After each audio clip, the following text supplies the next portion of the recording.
Hello friends, welcome back to my channel. இன்னைக்கு நம்ம சேனல்ல பார்க்க போற ஸ்பெஷல் ரெசிபி என்ன அப்படினு பாத்தீங்கன்னா மட்டன் ஃப்ரைட் ரைஸ் தாங்க. கண்டிப்பா ரொம்பவே ஃபேவரட்டான ஒரு ரெசிபியா இருக்கும். அண்ட் இந்த வீடியோக்கு போறதுக்கு முன்னாடி சேனலை சப்ஸ்கிரைப் பண்ணாம இருந்தா மறக்காம சப்ஸ்கிரைப் பண்ணிருங்க. சோ ஃபர்ஸ்ட் மட்டன் எப்படி வேக வைக்கிறது அப்படினு சொல்லிட்டு பார்க்கலாம். வாஷ் பண்ணி வச்ச மட்டனை ஒரு குக்கர்ல ஆட் பண்ணிக்கோங்க.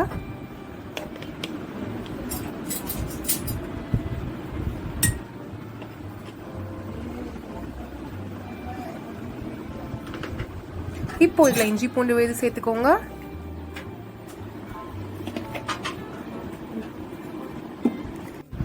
கொஞ்சம் மஞ்சத்தூள் சேர்த்துக்கோங்க.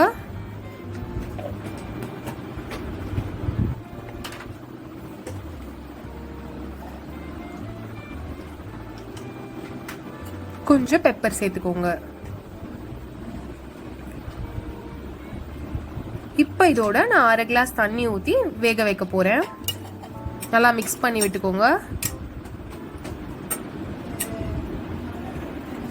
இப்போ நம்ம இதை வேக வச்சிடலாம். ஸோ குக்கர்ல ஒரு விசில் வர வரைக்கும் ஹை ஃப்ளேம்ல வேக வைக்க போறோம். அந்த விசில் வந்த பிறகு 15 நிமிஷத்துக்கு இது ஸ்லோல வேகட்டும்.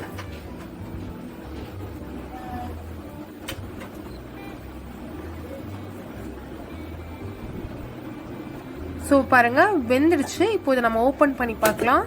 பாருங்க இந்த டைம்லயே உங்களுக்கு பர்ஃபெக்டா மட்டன் குக் ஆயிரும். ஸோ இந்த தண்ணியும் ஊத்திராதீங்க, பத்திரமா வச்சுக்கோங்க. நம்மளுக்கு ஃப்ரைட் ரைஸ் பண்ண போது தேவைப்படும். ஸோ இப்போ ஃப்ரைட் ரைஸ் பண்றதுக்கு முன்னாடி ரைஸை என்ன பண்றது அப்படின்னு சொல்லிட்டு பார்க்கலாம். ஒரு பேன்ல கொஞ்சம் எண்ணெய் ஊற்றிக்கோங்க.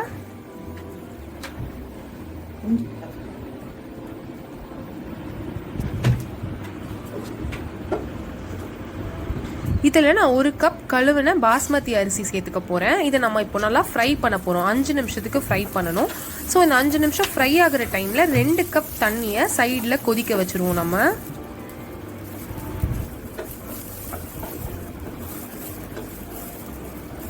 நல்லா ஃப்ரை ஆகட்டும். கிண்டிகிட்டே இருங்க, பக்கத்துலேயே இருங்க. ஸோ இப்போ ஃப்ரை ஆயிடுச்சு. ஃப்ரை ஆன பிறகு நம்ம பக்கத்தில் கொதிக்க வச்சுருந்த 2 கப் தண்ணியை இதோட நான் சேர்க்க போகிறேன்.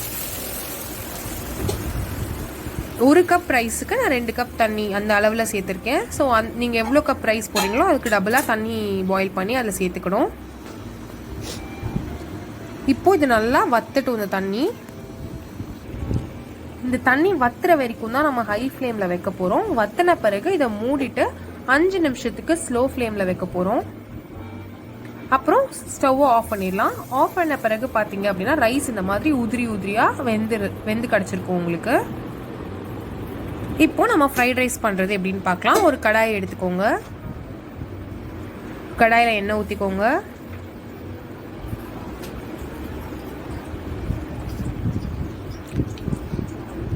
எண்ணெய் நல்லா சூடாகட்டும். சூடான பிறகு குட்டி குட்டியாக வெட்டி வச்ச பீன்ஸ் சேர்த்துக்கோங்க. நல்லா ஃப்ரை பண்ணுங்க இந்த பீன்ஸை.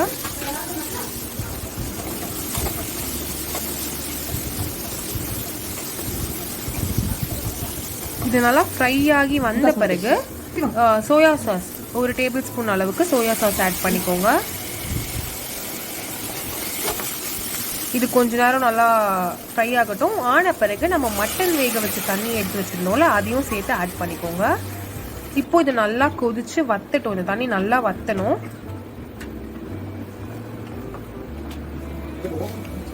வத்துற வரைக்கும் நம்ம குக் பண்ணிப்போம்.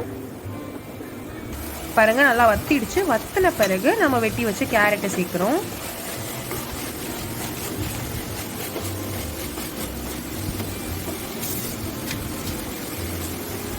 இப்போ இதோட தேவையான அளவு உப்பு சேர்த்துக்கோங்க.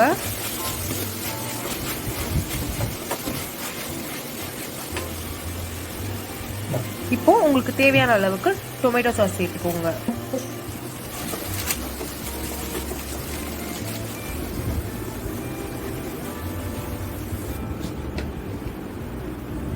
இப்போ இதோட நான் கொஞ்சம் பெப்பர் பவுடர் சேர்க்குறேன். நல்லா ஃப்ரை பண்ணி விடுங்க. இது நல்லா ஃப்ரை ஆகி எல்லாம் கம்பைன் ஆகி வந்த பிறகு வேக வச்ச மட்டனை இந்த மாதிரி பிச்சு வச்சு சேர்த்துக்கிறோம். நம்ம ஆல்ரெடி எப்படி வேக வைக்கிறதுன்னு சொல்லியிருந்தேன், அதுதான் நான் குட்டி குட்டியாக பிச்சு சேர்த்துக்கிறேன்.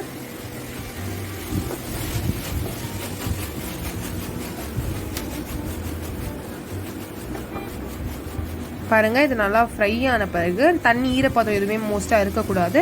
அந்த பதத்தில் இந்த மாதிரி ஆம்லேட்டை நான் இந்த மாதிரி வெட்டியிருக்கேன்.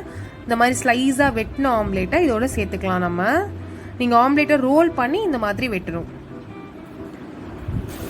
ஸோ இப்போ இதை நான் வந்து கடாயில் சேர்த்துக்கிறேன். நல்லா மிக்ஸ் பண்ணி விடுங்க.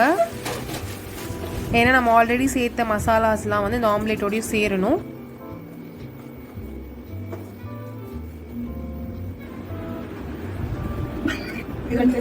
இப்போ நல்லா கம்பைன் ஆன பிறகு இந்த ரைஸை, நம்ம ஆல்ரெடி குக் பண்ணி வச்ச ரைஸை சேர்த்துக்கலாம்.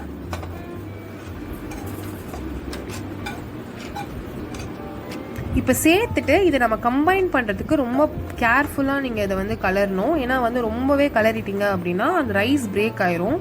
ஸோ ஃப்ரைட் ரைஸ், உங்களுக்கு ஃப்ரைட் ரைஸ் நல்லா டெக்ஸ்சர் இருக்கணும் அப்படின்னா அந்த பிரேக் ஆகக்கூடாது ரைஸ்லாம். ஸோ வந்து ரொம்ப கேர்ஃபுல்லாக நீங்கள் வந்து இதை கம்பைன் பண்ணுங்கள். ஸோ பாருங்கள், நான் இந்த மாதிரி கலரி வச்சுட்டேன். எல்லா மசாலாஸோடையும் வந்து ரைஸ் கம்பைன் ஆகிடுச்சு. ஸோ அவ்வளோதாங்க, நம்மளோட ஃப்ரைட் ரைஸ் ரெடி ஆகிடுச்சு. இது நீங்கள் ஹாட்டாக டொமேட்டோ சாஸோட சர்வ் பண்ணிங்க அப்படின்னா ரொம்பவே டேஸ்ட்டாக இருக்கும்.